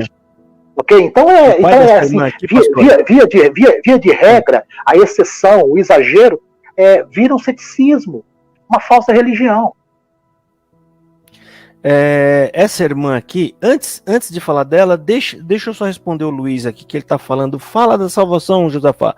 Luiz, você quer desviar o assunto. Esse canal é para falar das heresias da CCB. Eu não vou mudar o foco do canal inteirinho só por causa de você. Mesmo. Mas você quer desviar o assunto, você não vai conseguir desviar. Esse canal é próprio para falar disso, porque tá salvando vidas aqui. A gente está ajudando as pessoas a tirar essa crença satânica de que ela está no inferno. Porque eu só consigo acreditar que Satanás é o único interessado nas pessoas tirarem a própria vida e perder a chance de buscar o perdão de Cristo. Espiritualmente dizendo, só consigo entender que é ele. Então, obviamente, eu posso chamar uma seita satânica, tá? Essa moça acabou de escrever lá em cima. Desculpa, Helene, é muito comentário, não dá. Ela disse que o pai dela é um cooperador e ele pecou. Ele acabou traindo a esposa e a vida dele se transformou num inferno porque ele, o pai dela, acredita que perdeu a salvação. Pastor, dá para tentar imaginar o que passa na cabeça de uma pessoa? Ela acreditar que ela perde a salvação é porque ela está acreditando que Deus nunca mais vai gostar dele. Como que fica a alma de uma pessoa pisando nessa terra, pastor? Acreditando que aquilo que ele mais ama, que é Deus, não quer mais ele. É uma coisa terrível, meu Deus do céu. Eu sei disso porque a minha mãe frequentou por 5 décadas. Pastor. Agora imagina eu aqui. Demais.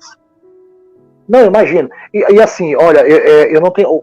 Lutero lá em 1517, quando ele começou a reforma, ele queria reformar a igreja, só que ele foi impedido de fazer isso lá dentro. Então ele teve que sair e começou a igreja luterana.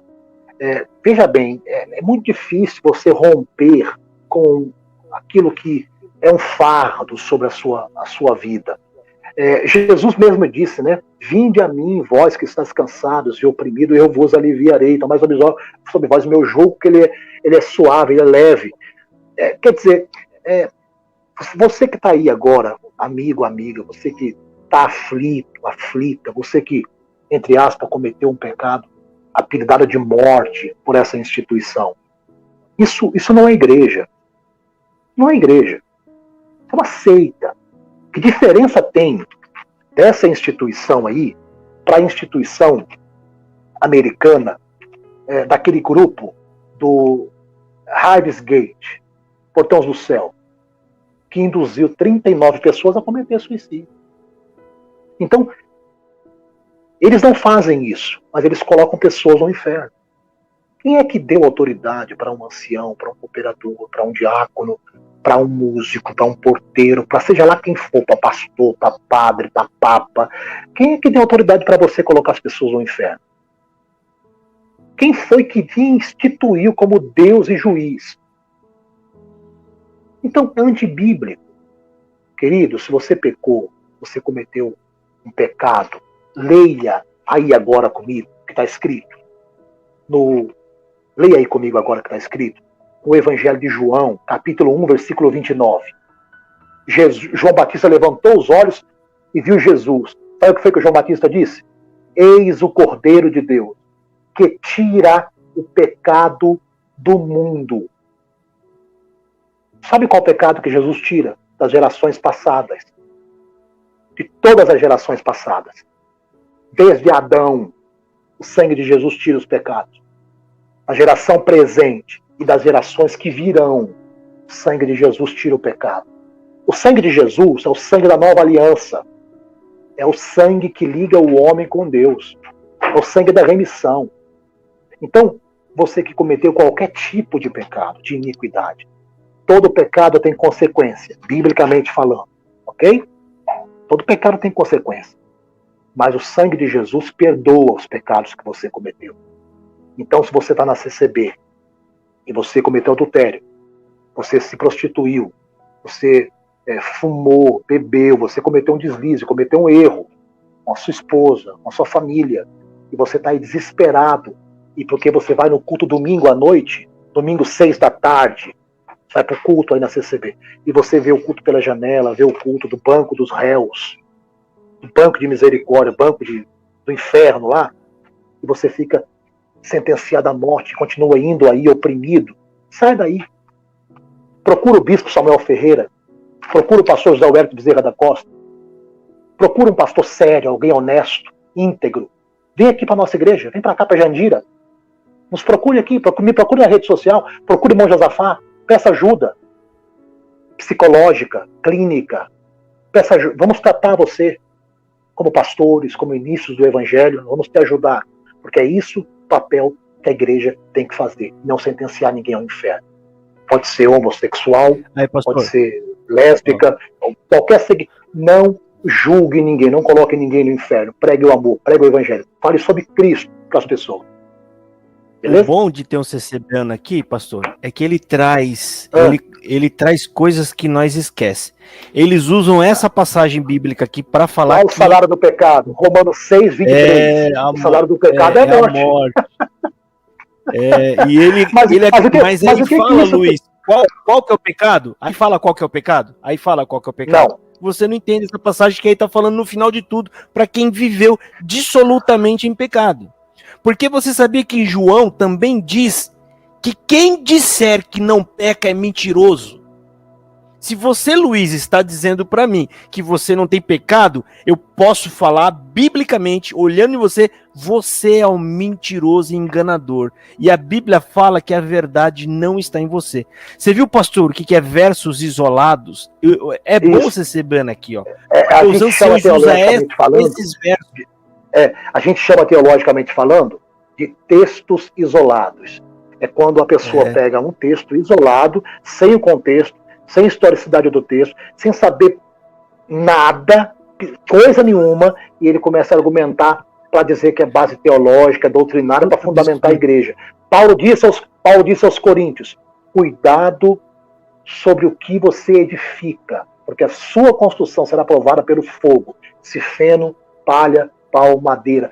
Cuidado, só existe um fundamento. Agora, e a palavra de Deus. Agora ele falou a palavra que peca, é Cristo. pastor. Cuidado. Ele escreveu aqui, ó. Eu peco todo momento. Então você tá morto, meu filho. Você acabou de falar lá em cima que o salário do pecado é a morte. Você viu como ele caiu em contradição? Ele viu que ficou feio, aí ele tenta corrigir. Ele tenta corrigir agora, mas os anciãos, pastor, isso é sério. Eles usam essas passagens bíblicas para arrancar a esperança das pessoas em Jesus. As pessoas vão embora de Jesus Cristo porque acredita que Jesus não as ama mais. Aí ele vê uma pessoa, pastor, um velhinho de cabelo branco, falando manso, falando, chama ele lá na com sala voz chorosa. e fala assim: mãe, meu filho, você não tem mais salvação, você pecou de morte. Ela vai acreditar que aquele conselho é o conselho mais santo, que aquilo é verdade. E aí, quando ela sai para as portas da fora, eu acredito que a intenção dela o que é? Já que eu não vou mais pro céu, pastor, vou aproveitar o mundão. Fazer um monte de coisa errada, Exatamente, ela vai para as drogas, ela entra no crime. Agora, quem falou na boca desse ancião que gerou isso, é o Espírito Santo ou é o Espírito contrário? Não, você tá com o costume de ser sebeano ainda. Pode falar diabo, satanás, demônio. Satanás não tem medo, não. Aqui, ele sabe. Tem medo, não. É que eu não quero assustar você. Que inimigo? É o diabo. Tem que falar o nome dele, a Bíblia fala. Inimigo? Ué, para com isso, gente. Então, assim, vamos lá. Só para esclarecer uma coisa interessante. O pessoal da CCB usa Mateus 23 para falar contra dízimo, para falar contra pastores.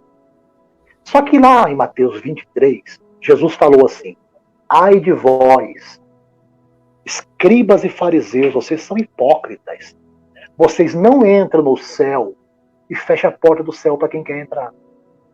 Esse texto parece o quê?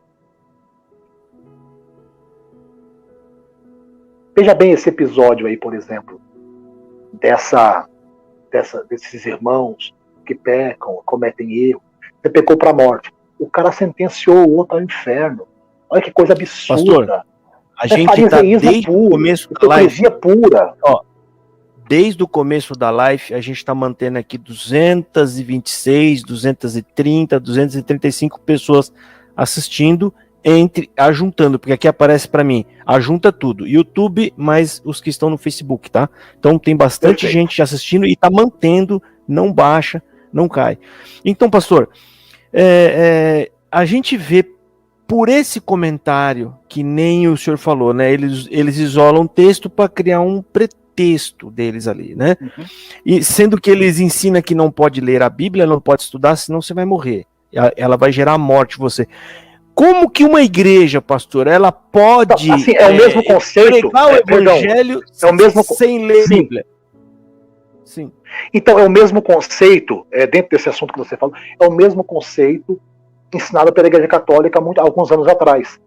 Não leia, porque se você ler, você vai ficar louco, você vai ficar maluco. Mesmo conceito. Ou seja, eles não querem que você leia a Bíblia, por quê? Porque no dia que você lê a Bíblia, você vai descobrir um montão de coisa. Por exemplo, a questão do batismo, vai descobrir a questão da ceia, vai descobrir a questão do véu, vai descobrir a questão da graça de Deus, de verdade, que a graça de Deus é o Senhor Jesus. Você vai descobrir, por exemplo, que Jesus é o Senhor. Você vai descobrir, por exemplo, que só há salvação em Jesus, não na instituição, não em uma igreja. Você vai descobrir que o sangue de Jesus perdoa os seus pecados que você cometeu. Você vai descobrir um montão de coisa. Por exemplo, a hierarquia episcopal. Você vai descobrir que tem ministérios que não tem aí. Por exemplo, evangelista tem aí? Não tem. Presbitério tem aí? Não tem. Lá o povo é proibido. Pastor tem aí? Não tem. Não, eu estou dizendo o seguinte, que quem lê a Bíblia vai conseguir compreender que tudo isso é bíblico. Só que eles ignoram e falam mal daqueles que de fato exercem um ministério episcopal coerente, sensato, de acordo com a Bíblia. Por exemplo, eu não posso chegar e afirmar para você que o batismo salva. Jesus não falou que o batismo salva. Lá em Marcos 16, é quem crê. Ou seja, primeiro você crer para ser salvo. Lá, pastor, sobre o batismo, Jesus. É só para o senhor entender, lá, o batismo, eu vou falar, eles vão entender aqui, ó. Lá o batismo, ele faz o serviço de Jesus Cristo. Ou seja, não é Jesus. Porque lá eles acreditam que é no batismo que todos os seus pecados é lavados, que o seu pecado, inclusive, fica na água do batismo, e você sai de lá. Então, mas isso é heresia. Por quê? Porque assim, o batismo é simbólico. É uma ordenança, mas é simbólico. Não é para remissão de pecado, gente. Isso é antibíblico. O que redime, o que tira o pecado, o que perdoa, é o sangue de Jesus. O batismo é uma Exatamente. ordenança. Batismo é uma ordenança. Ok? Então, tanto faz se tomar um banho no tanque batismal da minha igreja, ou tomar um banho no rio, ou tomar um banho lá no Jordão, ok?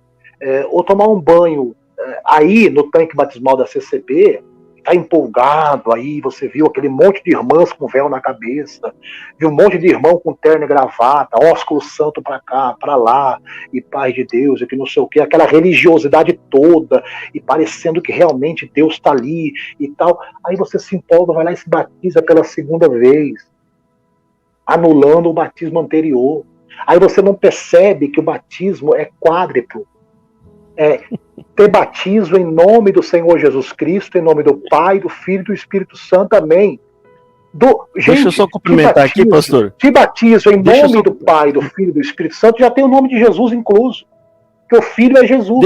Deixa eu só cumprimentar esse garoto que tá aqui, ó. Aqui tem um garoto aqui, Miguel Ângelo, ele tá dando oi. Esse menino é autista, Miguel. É meu filho. É meu filho, pastor. Filho? Ele tá lá no celular. Ele tá lá no celular lá. É o Miguelzinho, Miguel Ângelo. Que ajudando esse nome. Olha lá que é o Miguelzinho, o Miguel Ângelo, é um menininho muito, oi, Miguel. Muito excelente. Oi, Miguel. Fala oi, Miguel. Oi, Miguel. Tá bom. Ele tá lá, tá dando o like dele. Ele fala, papai, eu vou dar o like. Ele é autista, mas é um menino especial. Então, pastor, lá, inclusive, pastor, lá eles têm a mania de fazer assim, tá? Tudo lá, ele cria um misticismo em todos os serviços que tem lá. Aliás, o batismo lá é algo, sabe, Deus está ali. É como se Deus estivesse ali. O batismo estivesse perdoando os pecados deles, sabe? É tudo muito assim, eles falam em língua naquele serviço. A ceia lá é a mesma coisa. A ceia eles compram roupa nova para ir lá na ceia. Eles choram, eles falam em língua, sabe? Como se tivesse realmente, né? Como se aquilo fosse algo muito mais além do que o rito. Né? Aquilo vai... Eles elevam a um patamar muito alto. Então, acontece o seguinte. Quando a pessoa desce no batismo, eu vou falar dos dois ao mesmo tempo. Quando ela desce no batismo e ela sai, e ela vê as pessoas chorando, a família, porque os pecados foram todos perdoados, ele lembra disso quando ele erra e ele peca. Então ele perdeu tudo aquilo, ele se torna uma decepção para todo mundo. A ceia é a mesma coisa. Há muitos anos atrás, agora parece que estão tentando mudar um pouco. Eles não podiam tomar a ceia do Senhor. Então eles ficavam do lado de fora, vendo no vitrô, a igreja indo lá, tomando pão, comendo pão, tomando vinho, né?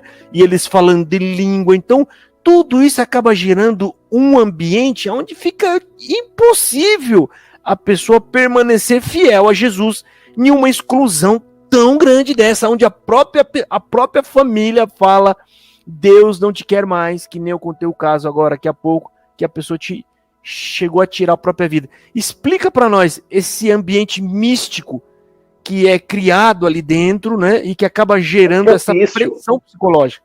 É propício e é intencional. É propício e é intencional. Por quê? Porque dentro de um clima religioso, né, é religioso contraditório, é antibíblico, mas é intencional. As pessoas se empolgam, né? Porque o ambiente de igrejas evangélicas é porque assim, não existe igreja perfeita, ok? No dia que você encontrar uma igreja perfeita e falar, essa aqui é perfeita, não entre nela, porque você vai acabar com aquela igreja. Então, assim, igreja perfeita não existe. Porque é organização. É organização. E em nenhum lugar na Bíblia você vai encontrar,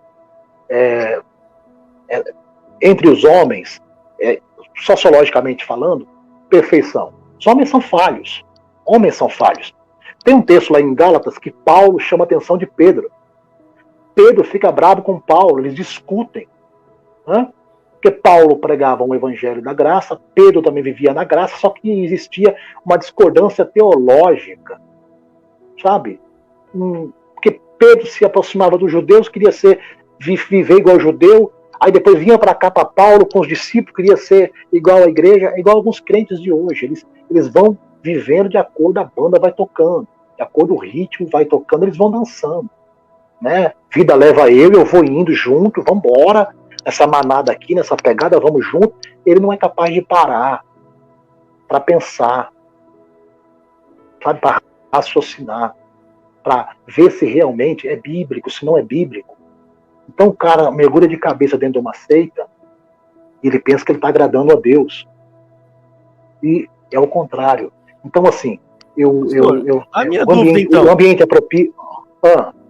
Para que serve então a parábola do filho pródigo? Na ótica da CCB, lógico. Para que serve aquilo lá então? Essas parábolas, ó, filho pródigo, dracma perdida, deixo 99 e vou buscar a que está perdida. Para que serve essas parábolas se a congregação estiver certa? Então, na parábola, por exemplo, ali é uma tríplice parábola, né? Eles falam sobre três parábolas para representar praticamente uma única coisa. Só que por exemplo, na parábola da dracma perdida, a mulher perdeu a dracma em casa. A parábola da ovelha perdida, quem busca a ovelha não foi o ancião. Quem busca a ovelha foi o pastor. Jesus contou. Então, assim, existe uma incoerência muito grande. Então, o que falta conhecimento bíblico, falta ler, buscar informação e subir no púlpito e pregar. Para que carrega a Bíblia se você não lê? Você não lê o que está escrito aqui. Eu queria, Josafá, ler um texto da Bíblia com você, se possível. Eu queria ler um texto muito forte, um texto profético, de 2 Timóteo, no capítulo 4. É possível? Posso ler rapidinho e explicar? Só para fazer um pano de fundo em relação àquilo que a gente está falando aqui. Rapidinho, olha só que interessante. 2 Timóteo, capítulo 4, versículo 1 a seguir. Olha o que Paulo diz. Conjuro-te perante Deus, a palavra Deus aqui é Theos, tá? Conjuro-te perante Deus, Cristo Jesus, que há de julgar vivos e mortos. Pela sua manifestação. A palavra manifestação aqui é epipaneia. Estou com a minha Bíblia, tá? Aqui, ó. Tá? É epipaneia. Essa palavra manifestação aqui é a vinda de Cristo. É a volta de Jesus para arrebatar a igreja. Se antes da tribulação, se depois da tribulação, o que importa é que Jesus virá. É a promessa que ele tem para a igreja. Jesus virá. Concluindo aqui o texto. Manifestação pelo seu reino. Aí continua. Prega a palavra, quer seja oportuno, quer não. Corrige, repreende, exorta. Paulo diz, prega a palavra. Corrige, repreende e exorta. Como é que eu posso pregar a palavra que eu não conheço? Como é que eu posso corrigir, repreender e exortar se eu não conheço? Aí Paulo continua. Com toda longanimidade e doutrina. A palavra doutrina aqui, no original, é didaquê. Didaquê. Doutrina aqui é didaquê. É ensino. Como é que eu posso ensinar se eu não estudei? Como é que eu posso ensinar se eu não conheço? Ah, pastor, mas a Bíblia diz que o Espírito Santo, ele ensina a gente. Ele ensina, ele faz lembrar. Como é que você pode lembrar daquilo que você não conhece? Então, falta informação bíblica. Doutrina aqui aparece duas vezes. Aqui, no 2 Timóteo 4, versículo 2, aparece doutrina. Aqui é ensino. Só pode ter doutrina, só pode falar de doutrina se você sabe ensinar. Aí continua. Aí Paulo diz assim, pois haverá um tempo em que não suportarão a sã doutrina. Aparece de novo doutrina, só que já é diferente. Aqui no versículo 3 aparece doutrina, só que aqui já é outra palavra grega. Aqui é didascalia. Sabe o que significa didascalia? Significa aquele que é ensinado, mas ele não guarda. Porque Paulo está contextualizando aqui que nos últimos tempos vai ter gente que não vai guardar a sã doutrina. Ou seja, ele aprendeu de Jesus, ok? Ele aprendeu, só que no futuro ele não consegue guardar a sã doutrina, ou seja, o que ele aprendeu. Batismo, de maneira bíblica, o sangue de Jesus para salvação, a remissão de pecados, de maneira bíblica. Gente, se você... Eu vou só continuar aqui, porque vai entrar aqui no contexto oral, da doutrina oral. Olha só. Aí continua. Pelo contrário, cercar-se-ão de mestres. De mestres. Mestre é aquele que dá instrução, é aquele que ensina. Aí continua. Cercar-se-ão de mestres segundo as suas próprias cobiças. Tem alguém sendo favorecido. Tem alguém sendo favorecido. Ou seja, eu me ladeio de mestres, eu boto aqui. Aí continua assim, ó. Como que se recusarão a dar ouvidos à verdade, entregando-se a fábulas? A palavra fábula no grego é mitos. Fábulas no grego é mitos. Aí eu lhe pergunto, irmão Josafá, tem ou não tem gente pensando que um montão de coisa que é fábula, que é conto, que é místico, heresia, o cara coloca isso como doutrina, coloca isso como lei, coloca isso como se fosse verdade. E é mito, é fábula, é um conto, é uma história, é ficção. A palavra grega para fábula, para mitos, é ficção. É lenda, não existe. Então o cara pega tudo isso aí e diz que está na Bíblia, que é bíblico, mas não está na Bíblia. Por exemplo, o culto ao templo, né? A santificação ao templo, a salvação no batismo. Então, tem coisa que é totalmente fora do contexto bíblico. Aí eu vou continuar para me terminar, tá bom? Aqui, ó. As suas próprias cobiças, como que sendo, tendo coceira nos ouvidos. Vou terminar aqui. A coceira nos ouvidos aqui, a palavra é acoé. Viu? Coceira no ouvido aqui é acoé. Mateus, 2 Timóteo capítulo 4, 2 Timóteo capítulo 4, versículo de número 3. Coceira nos ouvidos, a palavra ali é acoé. Sabe o que significa? Instrução oral. Tem gente que ele não observa a doutrina bíblica, a palavra de Deus em si. Para quê? Para ficar ouvindo história na cabeça dele. E ele acha que é Deus, mas não é Deus. Você entende? Então, aí continua aqui. Tu, porém, ser sóbrio. A palavra aqui ser sóbrio é alguém que consegue compreender, que usa o intelecto, alguém que, sabe, que consegue diagnosticar. O cara é sóbrio, o cara tá, sabe, vigilante, ele tá... É sóbrio, é sóbrio. Aí, ser sóbrio em todas as coisas, suporta as aflições. A aflição aqui é luta, é sofrimento, é batalha. Aí continua, faz o trabalho de um evangelista, cumpre cabalmente o teu ministério. A palavra cabalmente, aqui no grego, sabe o que significa? Peroporel. Sabe o que significa? Levar até o fim. Paulo diz, Timóteo, cumpre cabalmente o teu ministério. Aqui, leva o teu ministério até o fim. Porque tem gente que pensa em desistir, que pensa em parar. Porque é muito difícil você viver na palavra bíblica. Mas se você confiar em Deus, você entregar sua vida para o Senhor Jesus, você viver em retidão, Deus vai honrar você, a sua casa e a sua família. Eu sei a responsabilidade, Josafá, que você carrega, porque não é fácil. Tem gente oprimida, tem gente sofrendo, gente pensando em dar cabo da própria vida, gente sentenciada à morte, porque pecou, porque cometeu um erro, um deslize. E a gente está aqui para dizer para você que Jesus te ama, e o que você aprendeu, infelizmente, não era o Evangelho, que o Evangelho é boas novas, e você pode ter certeza de que a boa nova para você hoje é dita pelo Senhor Jesus. Tá bom? Confia no Senhor Jesus, não faça nada contra a sua vida. Procure uma igreja séria, um pastor sério, um ancião sério, um bispo sério, alguém que vai lhe ajudar. Tá bom? Não se desespera, Jesus te perdoa. Assim. O sangue dele vai purificar você de todo pecado e iniquidade. Tá bom? Glória a Deus. Lá, pastor, o que assusta muito na congregação, é um dos pontos que eu mais pego aqui, além desse, claro, É porque lá pouco se fala, quase nada se fala do nome de Jesus Cristo. Eu coloquei um vídeo aqui, pastor, de um batismo.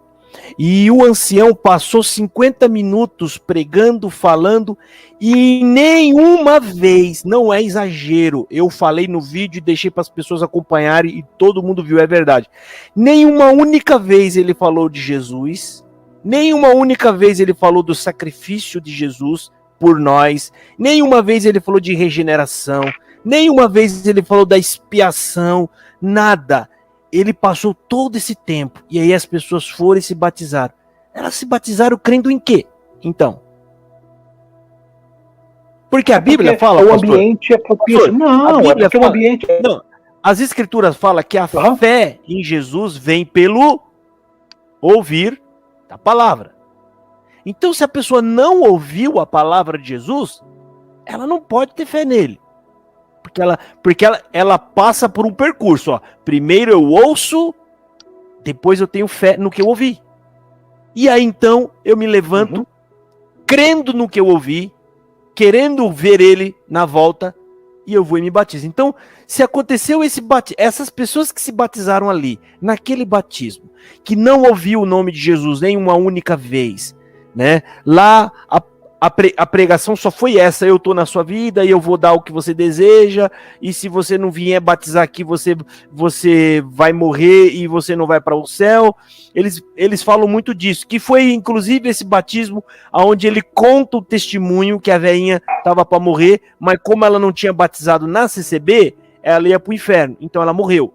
E aí Deus ressuscitou ela de novo para poder batizar. As pessoas ouvindo isso lá ficam assustadas. É como se Deus estivesse dizendo assim, ó, eu não vou te receber aqui, porque você não batizou na CCB. Aí ela volta, então, batiza novamente. Quando ele conta esse testemunho, levanta 20 pessoas depois disso para poder batizar. São 20 pessoas que estão se batizando por medo, né? Por medo e não porque creu em Jesus. Como que o senhor avalia isso, explica isso, doutor? A situação dessas 20 pessoas. Na verdade, o que acontece, o Josafá e os irmãos que estão nos vendo, nos assistindo, o que acontece? Quando o ambiente é propício, é religioso, ok? O ambiente é propício, é religioso, é o templo, tem louvores, tem um clima propício, e a pessoa fala em nome de Deus. Eu estava vendo uma reportagem agora, à tarde, na Rede TV, lá em Minas Gerais, um pastor assediava as irmãs, bulinava as irmãs e abusava das irmãs. E as irmãs inocentes. Ele colocava o dedo na boca das irmãs, colocava a mão na parte íntima das irmãs, bulinava, abusava, até que uma delas disse assim: peraí, esse cara tá abusando de mim. Esse cara é um pastor picareta, tá abusando de mim. Então, assim, como é que as mulheres permitiam ser abusadas? Porque o ambiente. A pessoa acha que tudo aquilo ali é bíblico, é Deus, quando na verdade não é.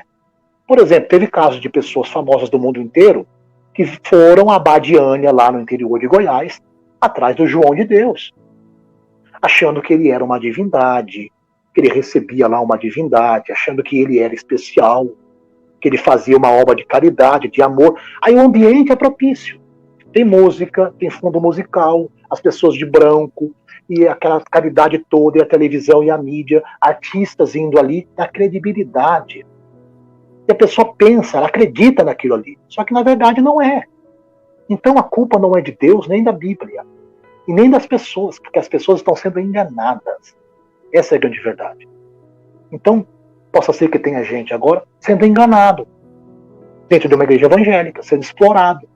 E de repente o orador lá, para não dar título, o orador usa lá textos isolados para arrancar o dízimo, arrancar a oferta, de maneira exagerada, não bíblica, fazendo votos, e você vai ficar rico, e que não sei o quê. A pessoa é inocente, ela está dando, mas ela é inocente, ela acredita naquilo ali.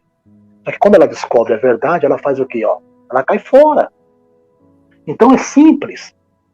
Se você pertence a uma instituição desse nível, desse quilate, e percebeu que o que está se ensinando ali é mentira, é heresia, antibíblico, cai fora. Mas não tira a credibilidade da Bíblia, não tira a credibilidade de pessoas honestas e sérias que estão no meio evangélico. Em tudo quanto é lugar tem gente que não vale nada. Jornalismo, medicina, advogando, comerciantes, empresários. Mas tem gente honesta. Então, os honestos são maiorias. Então, você que tá frustrado, que está triste, está decepcionado, não perca credibilidade na Bíblia. Não perca credibilidade na Bíblia. Sabe o que eu ouvi um dia desse, Josafá? Um irmão de uma igreja co-irmã nossa, de linha pentecostal, um irmão muito famoso no meio evangélico, pregando em um grande evento, e eu vi o vídeo passando, o irmão pregando. Sabe o que foi que ele falou? João Ferreira de Almeida, que traduziu a Bíblia para a língua portuguesa, né, de Portugal, que era português, nasceu lá em Lisboa, João Ferreira de Almeida. Esse irmão disse assim: João Ferreira de Almeida era um padre, por isso ele colocou textos errôneos na Bíblia. Não tem nada errado com a Bíblia. Errado é a sua interpretação. A maneira que você vê, que você interpreta. Lê, né? E João Ferreira de Almeida não era padre. João Ferreira de Almeida, você que está aí, ó, quem traduziu a Bíblia para a língua portuguesa, Novo Testamento, Antigo Testamento, até Ezequiel 48, versículo 21, João Ferreira de Almeida não era padre, ele era pastor, crente, casado com a filha de um pastor. Ok? Então, você tem que estudar, tem que pesquisar para não falar bobagem. Aí esse pastor pregando disse: João Ferreira de Almeida cometeu equívocos, porque ele era padre. Não tem nada a ver uma coisa com a outra. Então, assim, não tire a credibilidade da Bíblia se você não conhece. Ok?